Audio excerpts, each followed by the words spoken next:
என்னெல்லாம் கேட்டாரு ஐயா. ஃபேக்ட் செக் நண்பர்களே, இதெல்லாம் நீங்க பெருசா ரிசர்ச் பண்ணணும் அவசியம்.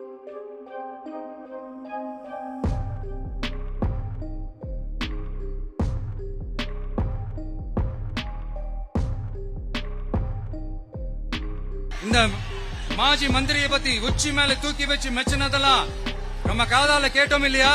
இதே சிஎம் அவர்கள் இதே கரூருக்கு வந்தப்போ, எதிர்கட்சியா இருந்தப்போ, அந்த மாஜி மந்திரியை பத்தி என்னெல்லாம் சொன்னாரு, என்னெல்லாம் கேட்டாரு ஐயா. ஃபேக்ட் செக் நண்பர்களே, இதெல்லாம் நீங்க பெருசா ரிசர்ச் பண்ணணும்னு அவசியமே இல்ல.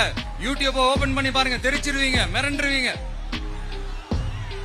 இந்த திமுகவுக்கு இந்த மாஜி மந்திரி இப்ப என்னவா இருக்கிறாரு அப்படின்னு மக்கள் பேசிக்கிறாங்க தெரியுமா? இந்த திமுக குடும்பத்துக்கு ஊழல் பண்ற பணத்தை எல்லாம் 24/7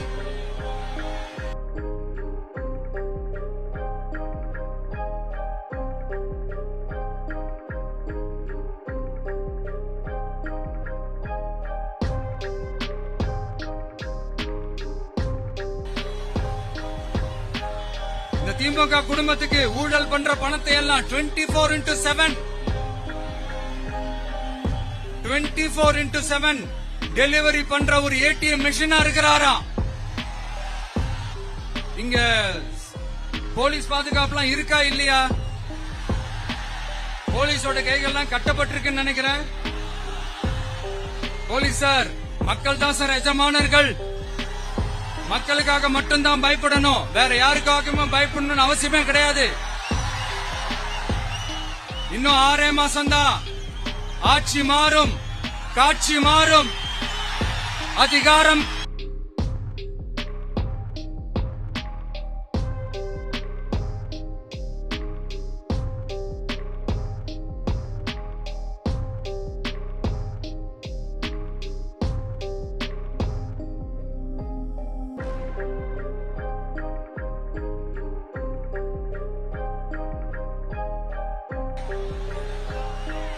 இந்த திமுகவுக்கு இந்த மாஜி மந்திரி இப்ப என்னவா இருக்கிறாரு அப்படின்னு மக்கள் பேசிக்கிறாங்க தெரியுமா?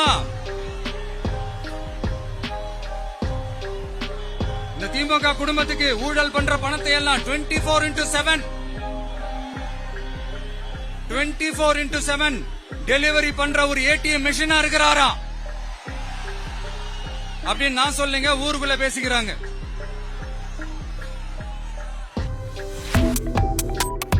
Subscribe to One India and never miss an update. Download the One India app now.